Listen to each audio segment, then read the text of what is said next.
ఏం తెచ్చారు? పూలు సార్. అవన్నీ తీసుకెళ్ళి లోపల పెట్టించు.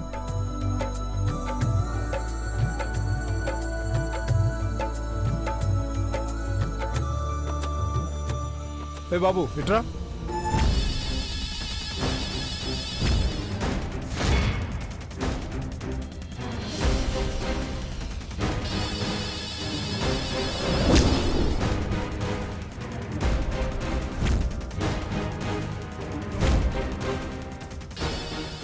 పెళ్లి కొడుకు పెళ్లి కూతురు కార్లు వచ్చేస్తున్నాయి.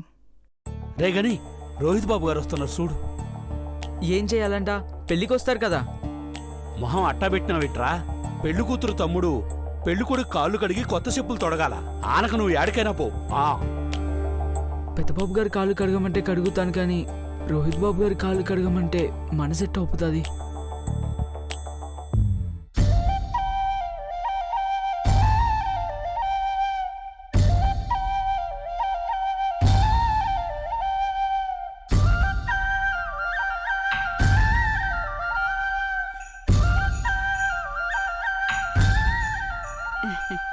రాకా.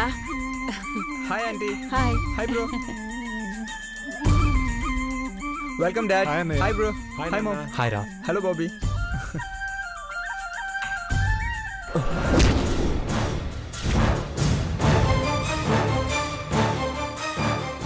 ఏమైంది నాన్న? అమ్మా, కాళ్ళకి బురదంటుకుంది. అయ్యో, పెద్దబాబు గారి కాలికి ఏదో అంటినది. అమ్మగారు, నేను కడుగుతానుండండి.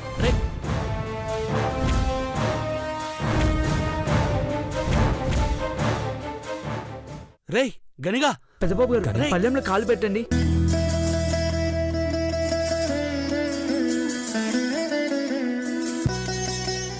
రేయ్ గనిగా.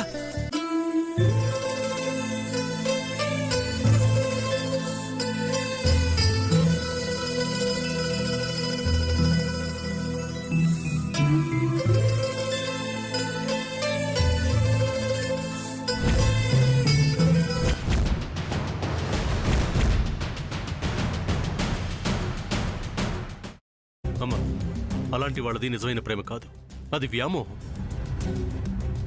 ఎగ్జాక్ట్లీ చిన్నత్త. నిజంగా ప్రేమించుకున్న వాళ్ళు అలా చేయరు. ఎంత మనసు విరిగిపోతే కన్న కూతుర్ని పట్టుకొని మా దృష్టిలో చచ్చిపోయా ఉంటుందా తల్లి? అది సరే అమ్మా, తన కూతురుతో తన మాట అనేటప్పుడు ఆమె మాటల్లో వ్యథ, కళ్ళల్లో బాధ గమనించావమ్మా? పెద్దబాబుకు బర్త్డే విషెస్ చెప్పు కూడా వెళ్ళాం కదా. ఊరికే ఎలా కాలిపోతుంది? మంట పెడితేనో పడితేనో తగలబడుతుంది.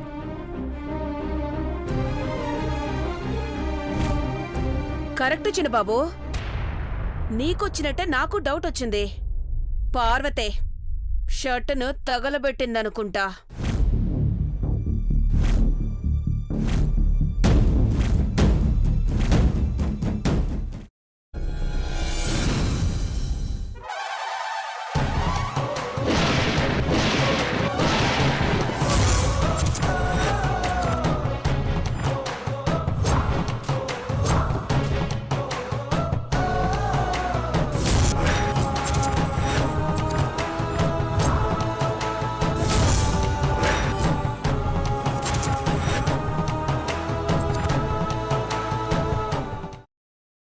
తర్వాత పొట్టు తీసేసి చాప్ చేసి పక్కన పెట్టుకోవాలి. ఒక ప్యాన్లో కొద్దిగా నూనె వేడి చేసి అందులో ఆవాలు, మినప్పప్పు, శనగపప్పు, కరివేపాకు, సన్నగా తరిగి పెట్టుకున్న ఉల్లిపాయలు వేసుకుని 1 నిమిషం పాటు వేయించుకోవాలి. ఆ తర్వాత కాల్చి కట్ చేసి పెట్టుకున్న వంకాయని కూడా అందులో వేసుకుని బాగా మిక్స్ చేసి బౌల్లోకి ట్రాన్స్ఫర్ చేసుకుని అందులో తగినంత చిక్కటి పెరుగు లేదా పల్చటి పెరుగు వేసుకుని మిక్స్ చేసి అన్నంతో కానివ్వండి, చపాతీతో కానివ్వండి సర్వ్ చేసినా చాలా బాగుంటుంది.